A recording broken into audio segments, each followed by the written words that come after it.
Underground chicken वाला। शिंगनापुर नाम के गांव में शगुन नाम का व्यक्ति रहता था। गांव वाले ये मानकर कि वो बहुत अच्छा और संस्कारी व्यक्ति है, उसकी खूब इज्जत करते थे। शगुन रात के 12 बजते ही अपने बिस्तर से उठकर अपने आंखों पर पट्टी बांधकर घर से बाहर निकल जाता था। दूसरों के घर पर जो मुर्गियां पालते थे उनको चुराता था। उन मुर्गियों को अपने घर में एक कमरे में बंद रखता था। काफी मुर्गी जब जमा हो जाते उन्हें ले जाकर बाजार में बेचता था।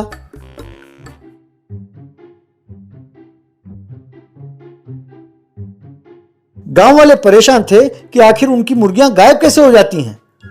एक दिन शगुन की पत्नी शालिनी, आपने ये कहकर मुझसे शादी किया कि आप मुर्गियों का इंपोर्ट एक्सपोर्ट करते हैं, पर आखिर में देखा तो आप तो मुर्गी चोर निकले। जानते हो कि पकड़े गए तो क्या होगा? आपका सर मुंडवाकर गधे पर बिठाकर पूरे गांव को चक्कर लगाएंगे। तुमसे लव मैरिज करने के लिए मेरे घर वाले मुझे घर से निकाल देंगे। मैं तुम्हारे हाथ जोड़ती हूँ, कम से कम अब तो ये गलत काम करना बंद कर दो।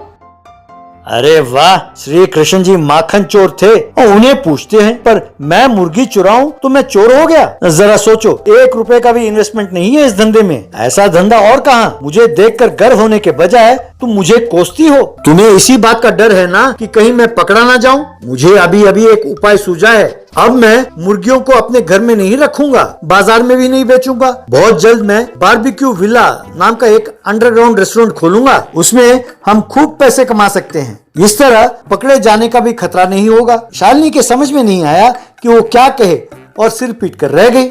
अगले दिन शगुन अपने घर के सामने खाली जमीन पर गड्ढा खोदने लगा। थोड़े दिनों में एक अंडरग्राउंड जगह बनाया, वहां चिकन शॉप बनाया। रात होते ही शगुन मुर्गियां चुराकर उस अंडरग्राउंड चिकन शॉप में रख देता था। कुछ दिनों बाद वहां एक और गड्ढा खोदकर उस दुकान के ऊपर तंदूरी ओवन बनाया। गांव भर में अपने बारबेक्यू रेस्टोरेंट का प्रचार पर्चे बांटकर किया। बबलू को अपना असिस्टेंट नियुक्त किया। बबलू मुर्गियों के पर निकालकर ड्रेसिंग करके सीख में डालकर ऊपर देता था। वो ठीक तंदूरी ओवन से बाहर निकलता था। शगुन उन मुर्गियों को ओवन के पास खड़ा होकर भूनता था। शगुन उस सीख को बाहर निकालकर, आओ भाई आओ, विलेज स्टाइल तंदूरी चिकन का आनंद लें। अपने गांव के स्वच्छ मिट्टी में भुना तंदूरी चिकन है भैया, इसे मिस ना करें। एक बार खाओगे तो बार बार मांगोगे। आओ भाई आओ कहकर आवाज देने लगा। लोग उमड़कर उस तंदूरी चिकन को खाने लगे। बड़ा मजा आ गया। ऐसा बढ़िया तंदूरी चिकन मैंने जिंदगी में नहीं खाया। शाम अपने मन में, बढ़िया क्यों नहीं होगा, तूने इसे काजू दे देकर जो पाला था, यूं मन में सोचकर, खाइए साहब खाइए और खाइए। इस तरह उसके तंदूरी चिकन लोग हर रोज बड़े चाव से खाने लगे। शगुन खूब पैसे कमाने लगा।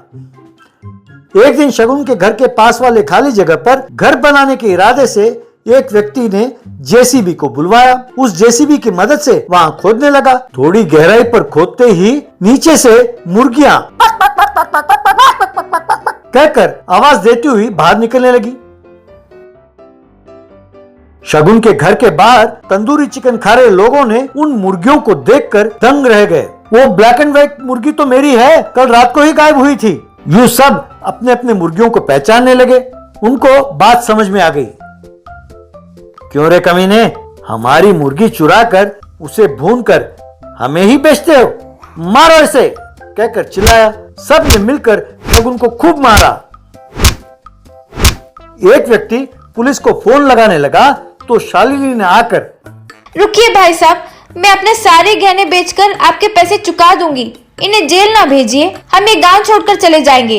प्लीज हमारी इज्जत का ख्याल रखिए। गांव वालों ने शालिनी पर तरस खाकर शगुन को छोड़ दिया।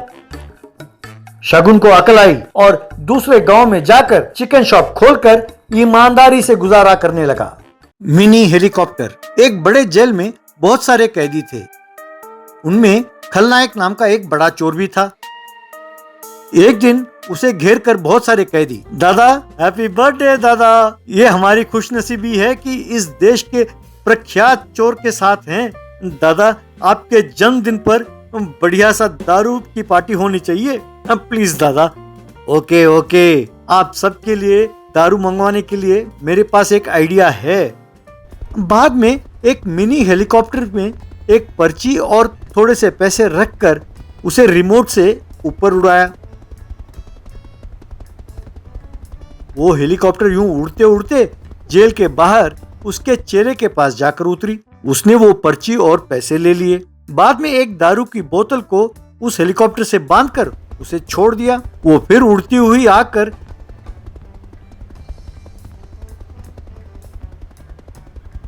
खलनायक के पास उतरी। यूं वो हर रोज दारू, बिरयानी के पैकेट वगैरह मंगवाता रहता था। उस गांव में एक रेडियो मैकेनिक का शॉप था। वहां मिश्रा नाम का व्यक्ति रहता था। एक बार वो एक यूनिवर्सल रिमोट को ठीक करके दबाने लगा तो उस ओर जा रहे हेलीकॉप्टर उसके दुकान के पास आकर उतरी। ये क्या, इस रिमोट से हेलीकॉप्टर भी काम कर सकता है? Very good. इसके साथ ये दारू की बोतल कहाँ बंधी हुई है? यानी कोई चोरी से मंगवा रहा है। ये विस्की बोतल उठा लेता हूँ। बाद में उस बोतल में उसने देसी दारू और थम्स अप मिलाकर उसे विस्की तैयार किया।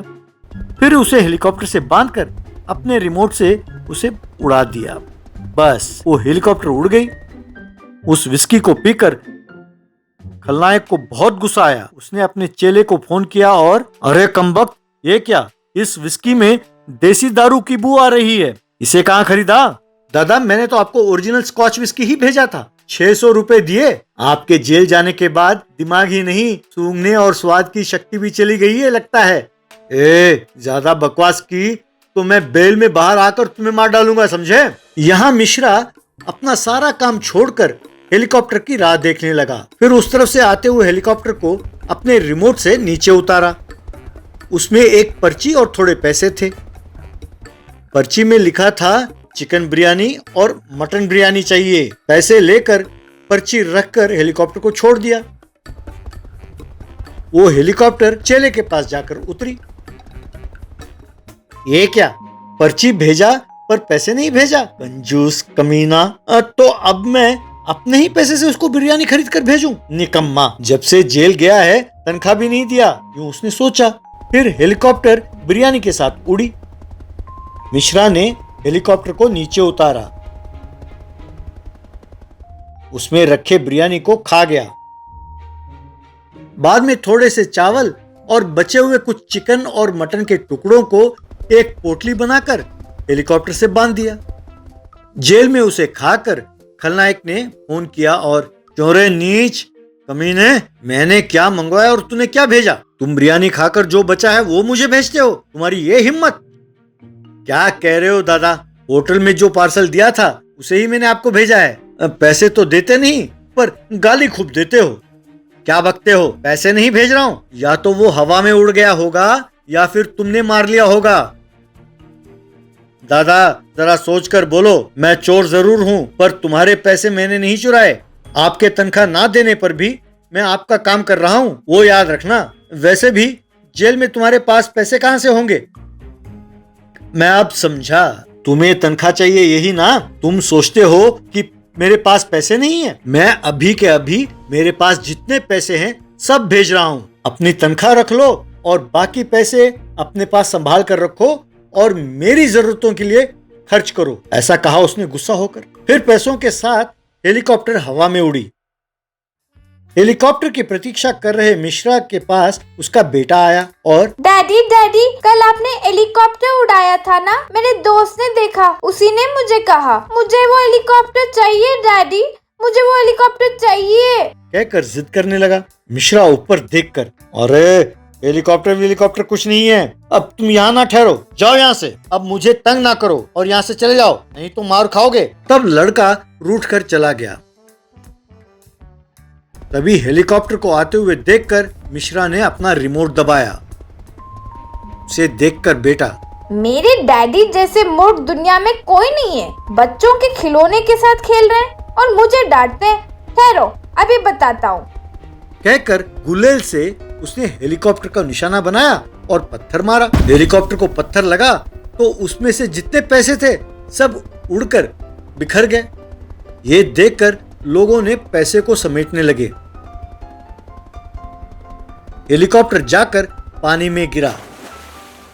अरे इस निकम्मे ने तो ये क्या कर दिया, जो पैसे मुझे मिलने चाहिए थे सबने समेट लिया। हेलीकॉप्टर भी टूट गया।